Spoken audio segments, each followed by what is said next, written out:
Alright, so how's everybody doing, and welcome back to the Distortion Principle. We have links to t-shirts and hats and all that crap down there, if you're interested. I don't know why I say we. It's me. It's not really a we situation here. I wish it was, but it's a me situation. Anyway, back to this video. So what are we talking about today? We're talking about putting new tuners, locking tuners, on this Woodwright Warlord. Now before we get into the tuners and installation process and what we think of the... There we go, the we again. What I think of the tuners, let's go ahead and address probably the question that most of you guys are having is, for a $1,400 guitar, why did you change the tuners? Are they not any good? The tuners that were on the guitar are fine, absolutely fine. They stay in tune very well, much better than I thought they were gonna be when I got my Silverburst. So if the only question you have in your mind is, do I need it on my Warlord? No, you don't. You can skip this whole video. You don't really need it on your Warlord. But there's a couple reasons why I chose to do so. Let's start with the first reason. The first reason is the Warlord tuners, to use the locking feature with as big of thick gauge strings as we're going to be using for down tuning, I feel like maybe there's a little too much tension when you're doing the wraps, trying to get it to go in the one set of holes and out the other. It's tough to explain. It does like a self-locking thing. Anyway, I've got a video coming on how to restring those as well. They're kind of a pain with the string gauge we use. But the cool thing is, if you don't want to use that, you can set it into your top holes for a lesser string break angle, so there's less tension, or you can go to the bottom set for a stronger string break angle over the nut for a little bit more tension. They're actually really good tuners. Stay in tune well. You get multiple options. You can use a locking feature. You can have a bigger break angle. You can have a lesser break angle. So it does a lot of things. Very cool tuners. So now that we've got that out of the way, why did I choose to switch if there was nothing wrong? Well, my choice, really. Sorry, I just felt like saying that. My preferred locking system is the one where you put the strings through the tuning peg and you twist the little wheel on the back, locks it in, and that is just the way I prefer to do it. So that is why I went with these. I've used Grovers, I've used Spurzels. This is my first time using the Graphtec ratio. What's really cool about these, you get 4 different base plates, maybe 5. I believe it's 4. You get 4 different base plates. So depending on what kind of tuners you have, you can match up to those base plates, and then you don't have to drill any extra holes in your guitar headstock. You can retrofit perfectly without doing that. Also, each tuner has its own string tension gear ratio because of the fact, let me just read it. Due to difference in core diameters, the sensitivity to tension of each string is unique. Ratio's patented multi-geared tuning technology synchronizes all strings to react the same to any tuning adjustments. Precise, predictable response on every string. What all that means is you have a 12-to-1 on your high E, in this case it's a C, and a 39-to-1 on the low C. So you have lesser gears on the high E, more gears on the low E. Basically, it looks like this.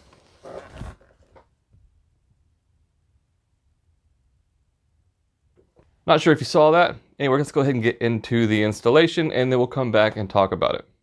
Okay, as you can see, I've already started prior to filming this video. I didn't really know I was going to make a video doing this, so I'd already started. So I can at least show you where we are up to this point on swapping out the tuners. Let's go to the back side. Okay, so there you go. The first thing you want to do is you want to mount these mounting plates. It's 1 screw. At first I thought maybe it was 3 screws, but if you look at the back of these tuners, there's little indents that fit in there. So you mount your backing plate, some sort of straight edge like this, and before you have these on, of course, you make sure that they're in line, and you're good to go. Then you start putting these on. And that's what we're going to do now. I'll show you how to do those.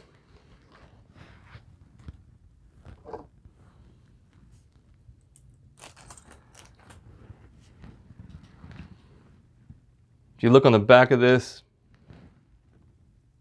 I don't know if you can see, but there's a number. Each one is numbered. And the instruction booklet tells you what goes where.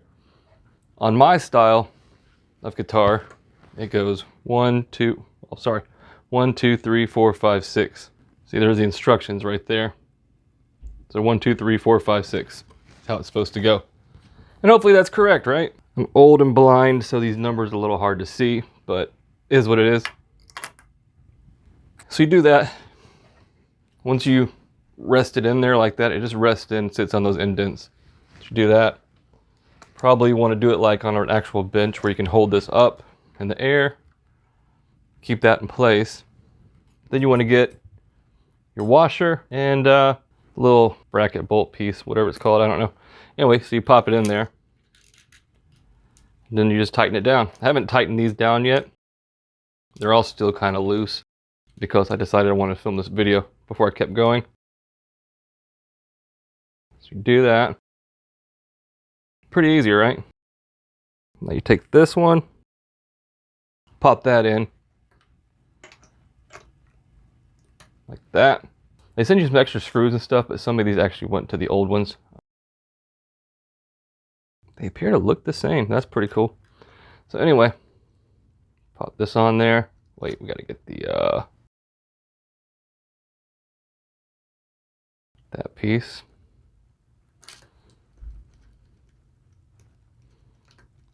Then you just hand tighten these on. Okay, now they're hand tightened. You can use whatever kind of tool you have. I like to use this, it's a Dunlop Uniwrench. It's pretty self-explanatory. One side says loosen, one side says tighten. And we are going to tighten, so we're going to use the tighten side. Just tighten it like this. And because of those indents on the back, these tuning pegs actually shouldn't move. It's really a cool, pretty cool system. And tighten that some more.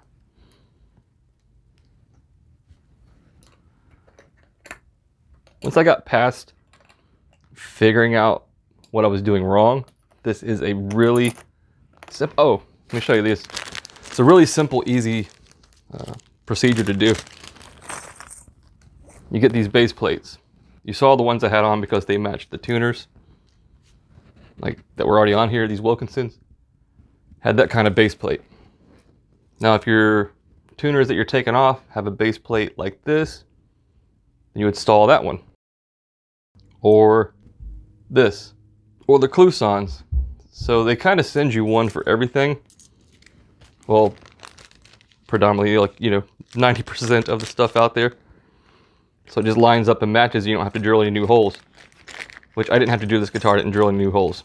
So we're going to get back to finishing this. Regular wrench would probably be cooler because it's probably less chance of ruining your finish.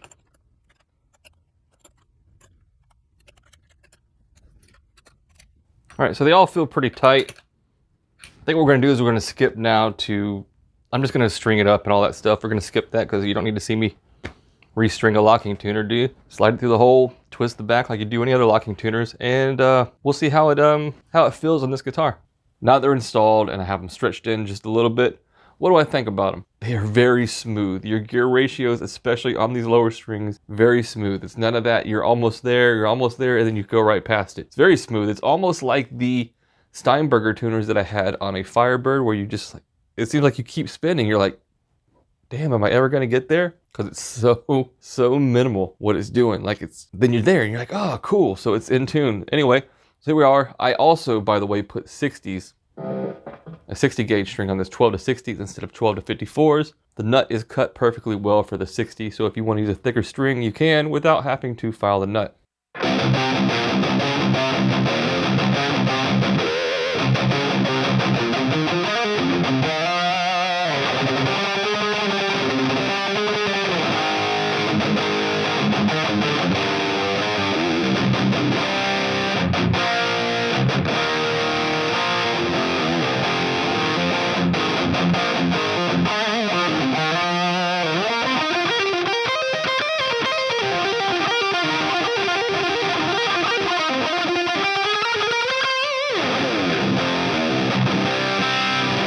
I know it doesn't really have anything to do with the tuning, but we're running a Rat as a boost.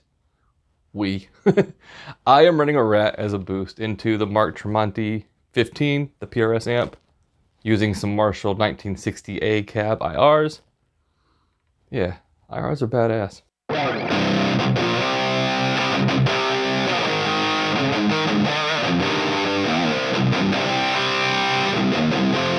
And so far it really stays in tune well.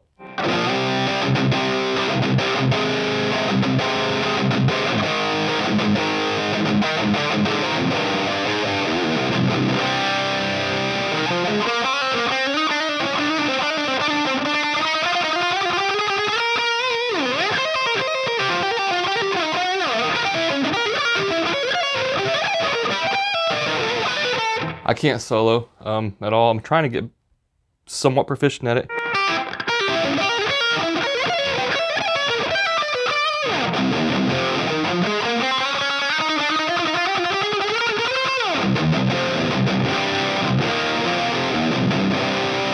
I mean, yeah, there you go. The Graphtec Ratio tuners put on this guitar is just simply, it's amazing. It's badass. Like, I'm gonna show you the back of the headstock so you can see.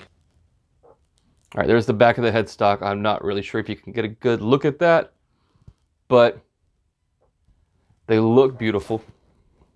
They really match the other hardware on this guitar. It's a very, very nice setup. Make that the screenshot for the fucking video, right? I wish I could make a good screenshot. I don't know how to make good screenshots. Anyway, this is the video. This is the this is the Graphtec Ratio tuners. If you're looking to switch out your tuners on your Warlord, I can highly suggest these. I had a few hiccups trying to install them where I just really didn't pay attention to the instructions very well. I just started doing it. I got confused about a few things, but it's so simple. Yeah, if you're looking to do it to any guitar, really, check out these Graphtec Ratios. I'll see you guys in the next video.